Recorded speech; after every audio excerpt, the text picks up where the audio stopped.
Bluelock chapter 344 is finally here, and Loki is celebrating like there is no tomorrow. Bro is actually taking it seriously as the commentator shouts, "Go! What a Lasso friends takes the lead. This is no longer a normal phenomenon."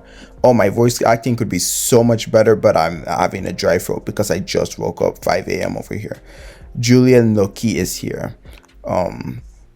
IQ's like, no, are you serious? How are we supposed to stop something like that? Gaga's like, he's a glitch, a total glitch, a human cheat code. Rail's like, we finally caught up only to be pulled away from an instant, damn it. Chaos is like, what the hell? And then, are we fighting aliens or something? Ego's like, it's time for a sub. And we are 15 minutes away, so we can speculate Loki scored at the 75th minute, meanwhile Bao scored at like the 73rd or something like that. So Ego's like, go stir things up, Otoya Ita. Sup, lucky boy coming through. Go get him 15 minutes late as Rail is subbing off for Otoya. Isagi's confused that Otoya is being subbed in here, and I feel like an idiot because I did actually vouch for Zantetsu to come in, but it makes sense why Otoya would. Otoya is more of a striker minded as he did score 2 goals in the NEL, and then he also like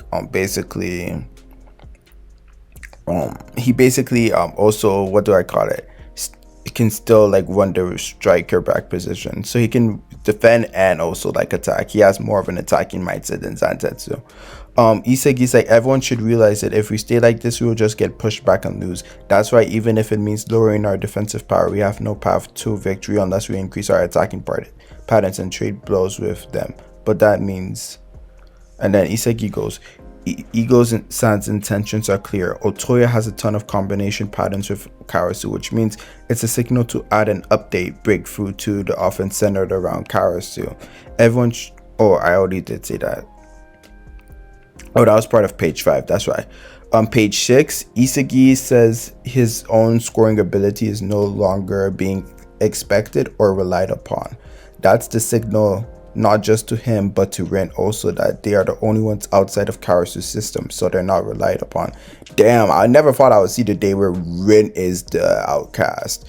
This is the most Kaneshiro has ever nerfed Rin Itoshi. This is sad, bro. This shows how Kaneshio's system really goes. It's really bad when it comes to like multiple people. The team belongs to Karasu now. Loki and Hugo are on a different dimension. Have I been abandoned by Ego-san? I mean, I haven't been able to do a single thing. What can I even achieve together with Rin? Damn right, what can you? I'm not a number 1. I can't see a path to victory, but even though this situation is insane, why am I still getting this excited? Am I so terrified that my senses have gone haywire? No, it's been like this the whole time, ever since the start of the second half, ever since I learned the true scale of Hugo. My blood is boiling and it won't stop. My brain is racing. This acceleration is a sensation I've encountered many times before. The feeling of finding someone I want to crush. Whoa, I see. Every time I've been able to achieve something beyond my own abilities, there was always a number 1 in that exact moment, whom I desperately yearned to surpass. But after the Neo Eagles League, ever since I actually became the number 1 of Bluelock, I've been fighting with the mindset of staying number 1. Ha! Well, that's a total mismatch of aptitude for me. Even though neither my talent nor my mentality number 1, I got into this situation because I was forcing myself to try and become a number 1 existence. Hugo's theory is 99% correct, but there is 1% of that guy that completely misread my aptitude. My ego, the only thing that can make me burn hot is, don't hesitate, Bluelock. Live for your own girl until the very end. It's getting frilly. Don't mess up, Karasu. That's quite extraordinary. Nuh-uh. If we crush the center, it's our victory. Too bad. That's just an after image. Oh, that was Camus who said that. Shadow just got put question mark. So that was Camus who probably said that. Bats has some dialogue, but like we never get to it. We never get to like hear the dialogue or whatever. Maybe it was him who said that. But Karasu goes on. Go on, Shadow Clone. Dribbling right past you, baby. Whoa, are you serious? As Otoya finally gets on the game and does a dribbling feat. The best dribbling feat we've seen from him the whole manga. And then, okay, I missed this panel to download for you guys, but it's basically, well, watch out for the cross. Bao's like, pass it. Rin's like, come. Shido's like, here it comes. Karasu's like, shoot. And Otoya's like, nin. And then he shoots it, but Loki, who was starting to try, actually blitzes that. And Otoya's like, you're fast. And then Loki's like, Karasu, Tabito, and Otoya's off the ball enhancement SS, huh? Karasu was just pissed off, and Hugo's like, nice try. Hiyori's like a loose bat, and Hugo is coming again as Hugo's getting ready to launch another corner attack. But Isagi comes in. It's fate, you consultant bastard. Yoichi Isagi? I'm not number one, but I'm not just a number two either. It's the fact that I can only shine by devouring number one. I match with the aptitude of a rebel. It's a perfect match. This is Isagi's way of life. This heat is the proof of his rebellion. And people may say that Isagi adapted way too fast, but I think Isagi's finally understood what makes his ego burn. And it makes perfect sense.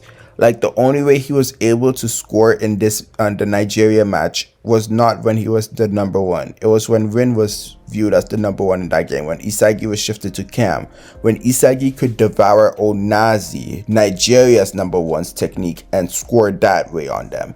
Now, how is he gonna devour Rin or Loki? That is a question up to for the audience to entail. But this chapter was a pretty interesting one. It was like people really like to get on Isagi and clown on him, but I feel like I related to this chapter, Isagi, a lot this chapter, because I also have like that boiling desire to devour people above me. Because if I'm ever like the best on my team, I start to like lose my shine. So I work best as a shadow, trying to like link up or destroy them and take over the team for myself when it comes to sports. So I feel like I really related to Isagi in this chapter, and I feel like I can actually start enjoying him. As long as the Glazers don't go too crazy, I feel like I can start enjoying him again. This is the Isagi I remember from second selection, not the one that is like just the dominant one like the whole way through, but the one who is trying to like devour the dominant ones. That is the Isagi I related to. Like when he devoured Bao, like it kind of was like a repetitive pattern with the NEL, because the NEL had such a repetitive fate that I was really bored with Isagi, but I'm really enjoying him now again. Otoya, they really did my dog dirty, and he's not my dog, but still, like, y'all could have let him at least. I mean, it's a feat for Loki, but I would have liked to see like Otoya take a shot, and when Rar save it, like give the goalkeepers more feats.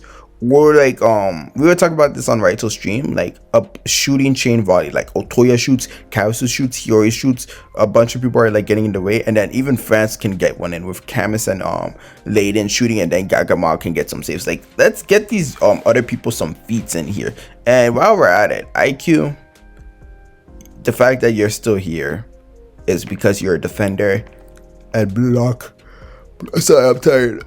Bluelock really is not that good on defense. That's why IQ's still here, if we're being honest. But like IQ's still a great defender. It's just this game is doing him dirty. Like I said, this was a good chapter, but this chapter also showed that Kaneshiro has a problem when it comes to like focusing on every character. Not focusing, but maximizing like the best out of the characters on the pitch. Like he will only focus on a certain amount of characters. Like he wanted to like get a character in just for his moment, just to be overshadowed by like Isagi. It's kind of like I kind of knew it was gonna happen too, because as soon as they said 75th minute, I'm like, oh, Isagi's doing it, because it was like the last game too. Raichi and Corona comes in. They're like, okay, let's get their moments, but let's get them out of the way just so Isagi can have his thing. And I don't think Otoya is going to have his backflash moment here. I think it will be in the England game, because that's a speed and rush game, and I feel like Otoya will be more prevalent there. But also it's really hard because Zantetsu is going to be there. Unless Chigiri is on the left wing and Bachira gets subbed out again, and then Zantetsu is on the left back, I don't know. It's weird. But let's not talk about England right now. I enjoyed the chapter. Let me know you guys' thoughts in the comment section. And on to the next video. Stay blessed. Suki out.